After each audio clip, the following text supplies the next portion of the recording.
नमस्कार। मैं डॉक्टर गजानन चारण, राजकीय महाविद्यालय सुजानगढ़, हिंदी साहित्य की इस कक्षा में आप सबका हार्दिक स्वागत, अभिनंदन। आज हम हिंदी साहित्य के प्रथम प्रश्न पत्र से मैथिली शरण गुप्त, उनकी कविताओं का व्याख्याखंड भाग 2, जिसमें एक कविता का अध्ययन करेंगे। कुछ न पूछ मैंने क्या गाया, ये कविता आपके पाठ्यक्रम में है। मैथिली शरण गुप्त की 2 कविताएं हमने पिछली कक्षा में पढ़ी। आज हम गुप्त जी की ये कविता जो आपके पाठ्यक्रम में है, कुछ न पूछ मैंने क्या गाया। मैथिली शरण गुप्त अपनी शैली के रचनाकार हैं।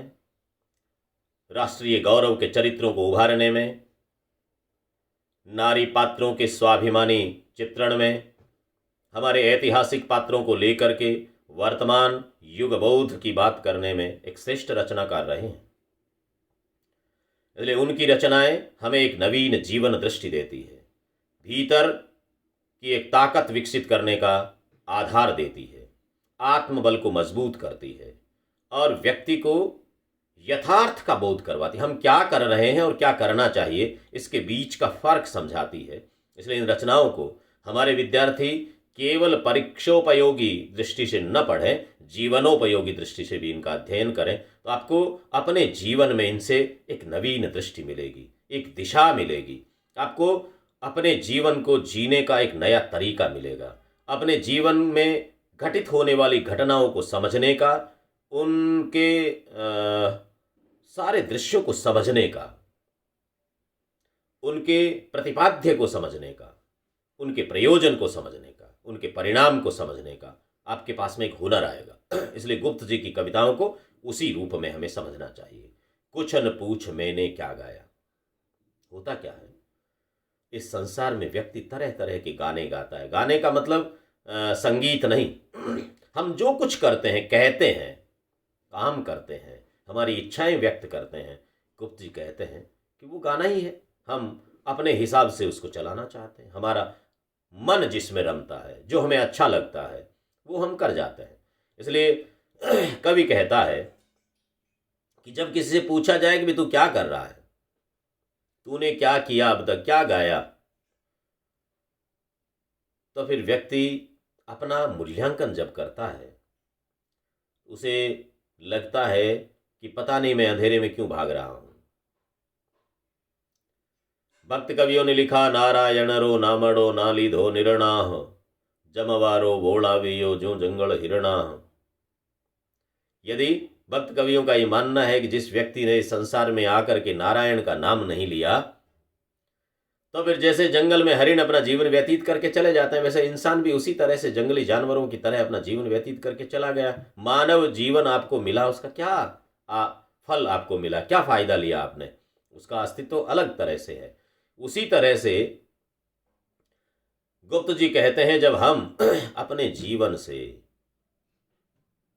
किए हुए काम का मूल्यांकन करते हैं, तब हमें पता लगता है कि हमने क्या खोया, क्या पाया।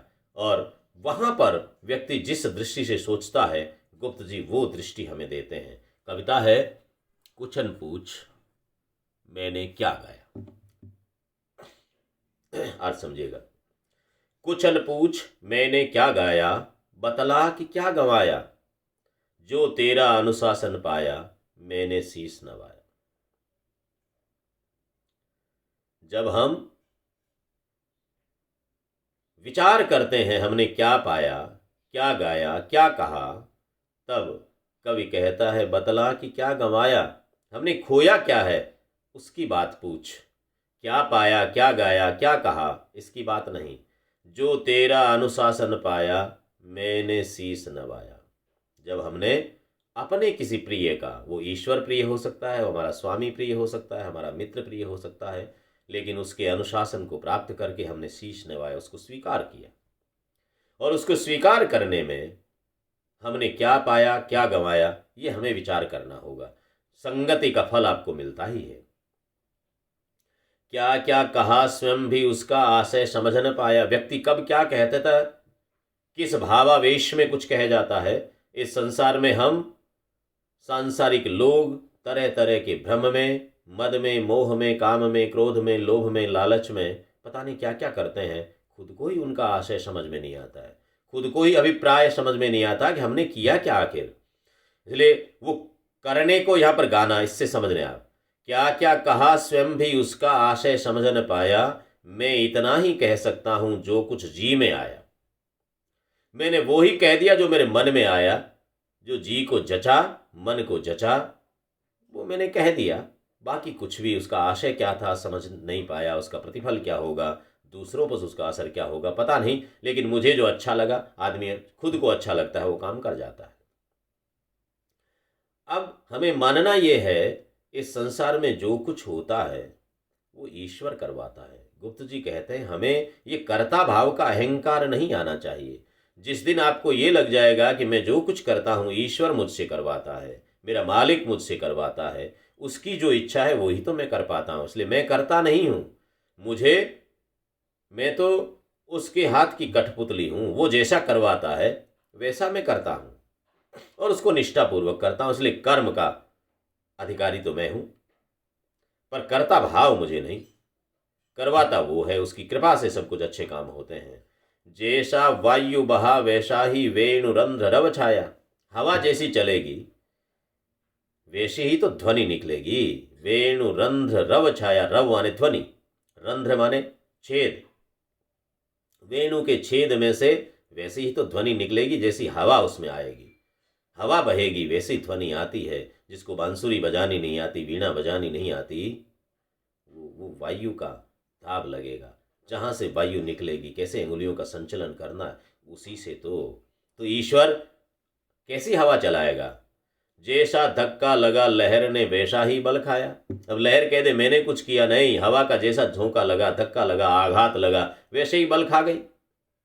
उसी तरह से हम कुछ करने वाले नहीं हैं, वो तरह तरह के बल, तरह तरह के धक्के हमें लगते हैं, उसके हिसाब से हम बल खाते हैं और खुद ऐंठना शुरू करते हैं कि हम कुछ कर रहे हैं।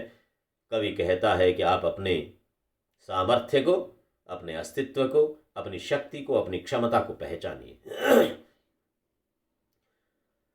जब तक रही अर्थ की मन में मोह कारिणी माया, तब तक कोई भाव भुवन का भूलन मुझको भाया। अर्थ की मन में मोह कारिणी, अर्थ क्या है? अर्थ माने धन है। अर्थ माने जो कुछ काम हम करते हैं तो हमें पहले से ये काम करके मुझे क्या मिलेगा, प्राप्ति क्या होगी, इसको करने का औचित्य क्या है। जब जब ये आपने सोचना शुरू किया, मोह कारिणी माया, ये मोहित करने वाली माया, ये कर लूँगा तो ये मिल जाएगा, इसका बुरा करूँगा तो मेरा भला हो जाएगा, ये वाला सारा दृष्टिकोण जब तक रहता है तब तक कोई भाव भुवन का भूलन मुझको भाया। भुवन का, इस संसार का कोई भाव मुझे अच्छा लगा ही नहीं, क्योंकि सब में स्वार्थ की बू आती है। दूसरों का भला हो जाएगा, मेरे ये करने से उसका भला होगा, तो फिर हमें वो काम अच्छा नहीं लगता। नाची कितने नाच न जाने कठपुतली सी काया। गुप्त जी कहते हैं ये कठपुतली जैसी हमारी काया, कर्म डोर बाजी गर के संग नाचन घर घर द्वार फिरेंगो। लिखा ना, कवियों का दृष्टिकोण देखिए। वही मैथिलीशरण गुप्त कहते हैं, नाची कितने नाच न जाने कठपुतली सी काया। ये कठपुतली सी काया पता नहीं कितने नाच नाचती है, तरह तरह के नाच नाचती है। क्यों? बाजीगर को तो खेल दिखाना है, सामने वाले लोगों को क्या अच्छा लगता है, आपकी इच्छा कहाँ है? आप तो दूसरों की इच्छा पर, आपको लगता है कि मैं कुछ कर रहा हूँ, लोग करवा रहे हैं, लोगों की इच्छाओं पर। व्यक्ति जब काम करता है तो घर वालों की, परिवार वालों की, रिश्तेदारों की, नातेदारों की, सबकी इच्छाओं के अनुरूप आप भागते दौड़ते चलते, और आपको लगता है कि मैं कुछ कर रहा हूँ। आप क्या कर रहे हो? दूसरों की इच्छाओं पर नाच रहे हो। नाची कितने नाच न जाने कठपुतली सी काया है। कठपुतली की तरह काया डोरी के साथ में नाचती रही, लोगों के इशारों पर, अंगुलियों के इशारों पर नाचती रही। मिटी न तृष्णा, उससे आपकी तृष्णा मिटी नहीं। कितना ही नाच नाच ले, लेकिन वो तृष्णा नहीं मिटी। मिला न जीवन, और आपका अपना जीवन आपको मिला नहीं। जो आपका था उससे तो आपकी भेंट हुई ही नहीं, उससे तो आपका मिलन हुआ ही नहीं। आप तो दूसरों के लिए भागते नाचते रह गए। बहु तेरे मुंह बाया, बहुत बार मुंह बाबा करके देखा, मुंह बाया, उठाया, देखा, चारों तरफ मुंह फाड़ते हुए रहे, लेकिन जीवन मिला नहीं।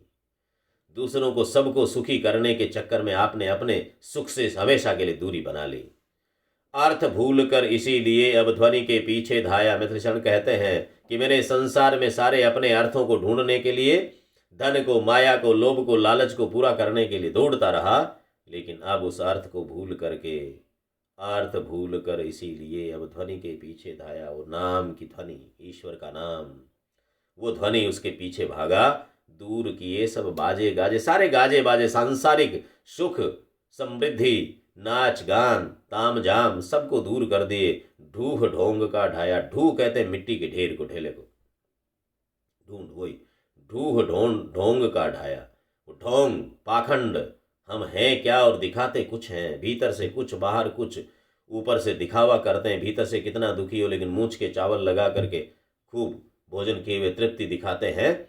ऐसा जीवन जीते हुए गुप्त जी कहते हैं अब इसको दूर करो, अहंकार को, दिखावे को, पाखंड को, आडंबर को दूर किया, उस ढोंग को मिटाया। रितंत्री का तार मिले तो स्वर हो सरस सवाया। जिस दिन हृदय की तंत्रियां, रितंत्री माने हृदय की तंत्री, हृदय का नाद, हृदय की ध्वनियां निकले, दिल की बात निकले, ऊपर ऊपर नहीं। ये दिमाग जब चलता है तो लाभ हानि की सोचता है, दिल जब चलता है तो आत्मीयता की सोचता है, वो मानवीयता की सोचता है, वो सर्वहित की सोचता है। तो रितंत्री का तार मिले तो स्वर हो सरस सवाया। जिस दिन हृदय के तार, उसकी तंत्रियां वो झंकृत होगी, उस दिन आपके स्वर में सरसता आएगी, वो सवाई सरस हो जाएगी। इसलिए गुप्त जी कहते हैं मैंने अर्थ वाला वो जो संप्रत्यय था उसको छोड़ा, अर्थ भूल कर इसीलिए अब ध्वनि के पीछे धाया। वो नाद, वो सौंदर्य, वो ईश्वर, उसका नाम, उस ध्वनि के पीछे अब मैंने दौड़ना शुरू किया, संसार के सारे तामझाम को दूर किया। तब रितंत्री का तार मिले तो स्वर हो सरस सवाया, और समझ जाऊं फिर मैं भी यह मैंने है गाया। अब तक तो इसको समझने के लिए आप कवियों की जो संकेतित भाषा है उसे समझने के लिए हम जीवन की दृष्टि को, जीवन के आसपास को समझना होता है। व्यक्ति जीवन भर दूसरों के लिए दौड़ता रहता है, भागता रहता है। आपका कुछ नहीं किया आपने, अपने लिए क्या किया? ये इसके लिए पिताजी की अपेक्षाओं पे खरे उतरना है, भाई की अपेक्षाओं पे, माँ की अपेक्षाओं पे, पत्नी की अपेक्षाओं पे, रिश्तेदारों की, मित्रों की, संस्थान की, तरह तरह की अपेक्षाओं पे खरे उतरने के लिए दौड़ते। आपका क्या है? इसलिए गुप्त जी कहते हैं रितंत्री का तार मिले तो स्वर हो सरस सवाया, और समझ जाऊं फिर मैं भी यह मैंने है गाया। जिस दिन हृदय के तार, मेरे खुद के तार, मेरी हृदय की वेदना, मेरे हृदय का आह्लाद, मेरे हृदय की इच्छा उभर करके सामने आएगी, और तब मैं जो गाऊंगा वो मेरा गाया हुआ मुझे लगेगा कि हाँ ये मैंने गाया। अब तक तो मुझसे लोगों ने गवाया है, जो दूसरों की इच्छा थी वैसा मैंने किया। जिस तरह से बाजीगर का बंदर दूसरों के इशारे पर, अंगुलियों पर नाचता रहता है, उसके हाथ में कर्म की डोरी नहीं है, लेकिन हृदय की बात को सुन करके जिस दिन दिल की आवाज को हमने सुनना शुरू किया, तो दिल के भीतर, मन मंदिर के भीतर ईश्वर बैठा, उसका जो नाम लोगे, अपने कर्म को, अपने पुरुषार्थ को, अपनी क्षमता को, अपने भीतर को, आत्मबल को आपने मजबूत किया, भीतर की ताकत को बढ़ाया, अपने आप को समझा, अपने भीतर बैठे इंसान को समझा, उस मानवीयता को समझा, उस दिन आपको लगेगा कि हाँ ये कुछ मैंने किया है, ये मेरा है।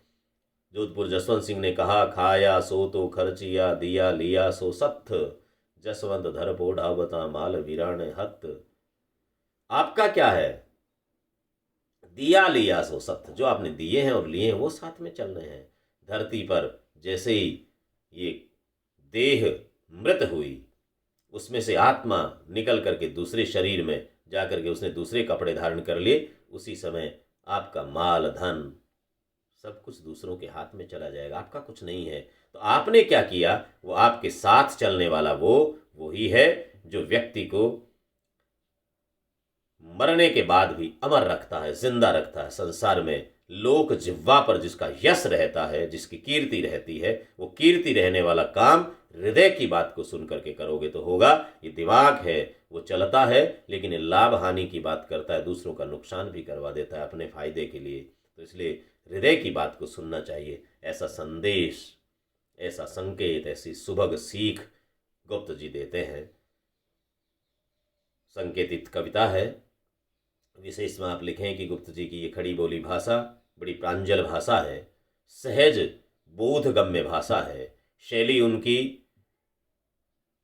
ऐसी है कि व्यक्ति के हृदय में सीधा पाठक को मंत्र मुग्ध करती है, सीधी सीधी बात करती है सामने वाले व्यक्ति से, और गुप्त जी स्वयं के लिए कहते हुए अपनी व्यष्टि को समष्टि में परिवर्तित करते हैं। एक व्यक्ति के लिए कही हुई बात समाज के लिए लागू हो जाती है, ऐसी उनकी दृष्टि है, ऐसा उनका संकेत है। और वो चाहते हैं ऐसी कविताओं के माध्यम से कि व्यक्ति स्वार्थ से ऊपर उठे, संकीर्ण स्वार्थों के घेरों में नहीं रहे, मानव मानव को एक समझे, ये विश्व समुदाय बने। ग्लोबल विलेज का जो संकल्प संप्रत्यय हम देखते हैं, उस संप्रत्यय को साकार करने के लिए हमें वसुधैव कुटुंबकम वाले भाव को अपने मन के भीतर जिंदा रखना होगा, आचरण में ढालना होगा, ऐसा संकेत उनका रहता है। पुनः पुनः धन्यवाद। अगली कक्षा में फिर किसी रचना के साथ में हम मिलेंगे। आज के लिए इतना ही, धन्यवाद।